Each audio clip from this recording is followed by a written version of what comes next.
lying. Come again, sir? You are lying. Opinion niyan, sir. Sa akin po naman, yung totoo lang. From sa unang hearing hanggang dito. As chairman of this committee, I am going to cite you in contempt for lying. Any objection? Hearing none. I'm ready for You are cited in contempt. Kung basehan natin yung video, narinig natin na very serious yung allegations about yung sinasabi na pwedeng ipapatay si Morales, maraming paraan para patayin si Morales. And hindi ko rin makukonsensya kapag after this hearing,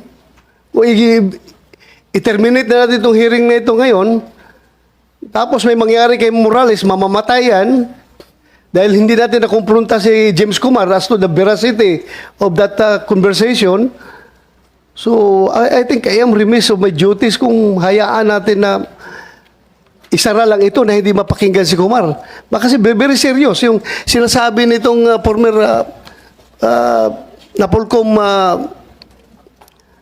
personnel na si Picoy, kahit na sinasabi niya na katang-isip lang yung nasabi na, well, I don't believe you, Mr. Picoy.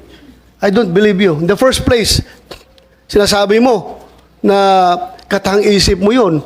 Pero, paano ka, alam ko yung ginawa mo ngayong discartes, afterthought na lang, gusto mo lang magpapalusot. Dahil, sabi mo, last hearing, na gusto mo lang, diskarte mo lang yun para maimbitahan ka dito, para pakita ka ng mga ebidensya mo na yung dala mong papel, para mapatawag ka lang, kaya mo ginawa yon. Sinabi mo naman na hindi ka narinig, hindi mo alam na nandun si Morales, nakikinig sa usapan ninyo. At hindi mo alam na mayroong video recording, may CCTV. How come na magdrama-drama ka doon kung ganon? So I don't really believe you, Mr. Santiago. Yeah, you answer. Sir, para sa akin po, sir, opinion niyo po yun eh. Pero ang katotohanan po, nasabi ko na po. Katotohanan mo? Yes, sir. Is that your truth? Yes, sir. Nalukuhin kami dito? Hindi po kayo, sir, ang niloloko ko, sir. Sir, hindi ko po kayo niloloko, sir. Meron ka pang daladalang... we are inviting you here to shed light on the... yung papel mo doon sa CCTV recording. Yes, sir. Kaya kita inibitahan. Yes, sir. At hindi kita inibitahan dito para kunin yung expert opinion mo. May dadala ka pang papel nga tuturuan mo kami kung paano gumawa ng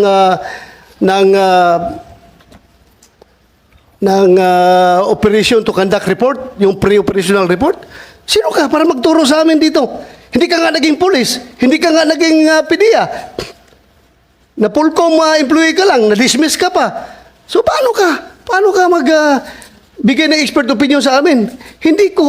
This committee doesn't need your expert opinion here. This committee wants your answer as far as your participation in that very telling video recording CCTV. It's unfair for me kung hindi ko pakinggan si Kumar dito sa open hearing, tapos kayo napakinggan ko dito. As your allegation na pwedeng patayin si Morales anytime, in any kind of method, in any manner, kung mangyari yan after the hearing, kasi you are claiming na talagang magaling ka, marami kang kaso. May binanggit ako 2 kaso mo. Ngayon, nagsabi ka pa, hindi lang yan, sir. Mukhang talagang parang nakasandal ka sa pader kung magsalita ka.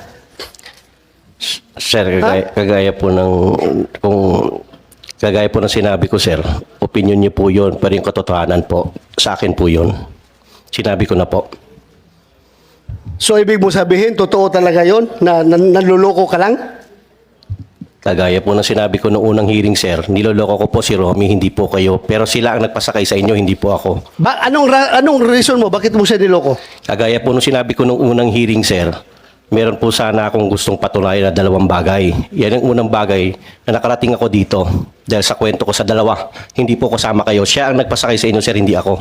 Ano nga rason? Bakit mo magloko? Lokohin itong kausap mo?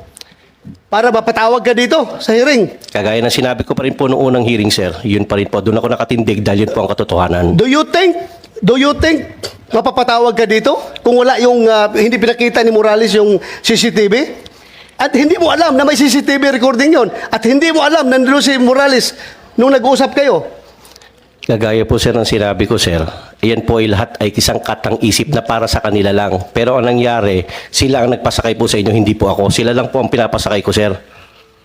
Kaya nga, pinasakay mo siya kasi gusto mo ma-influence ako para maimbitahan ka. Kay gusto mo kunyari mag-present ng legal expertise mo sa paggawa ng pre-operation report kasi yun ang gusto mong ipakita. Diba? Hindi ko po akalain, sir, na, sir, sa totoo lang, sir, forgive me for saying this, hindi ko po akalain na papatulan niyo po yung pang, ano ko sa kanila, sir, eh. Sa akin lang po, para lang po talaga. Sinabi mo na nga na iyon ang objective yes, mo. sir, pero hindi ko po alam, hindi ko po in-expect na papatulan yun para makarating ako rito. Do you believe, naniwala ka ba? Maniniwala yung tao sa'yo? Yung sa video na yon na mangloko ka lang? Depende po, sir, yan sa taong nakikinig, sir. Ang akin po, You are lying! come again, sir? You are lying! Opinion niyan, sir, sa akin po naman yung totoo lang. From sa unang I am- hearing hanggang dito. As chairman of this committee, I am going to cite you in contempt for lying. Any objection? Hearing none. I'm ready for You are that, sir. cited in contempt. Thank you, sir. Ha? Thank you, sir. Salamat po, sir.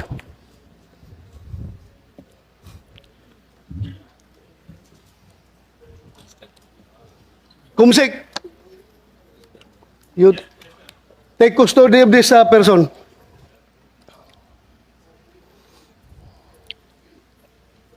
Lukuhin mo kami?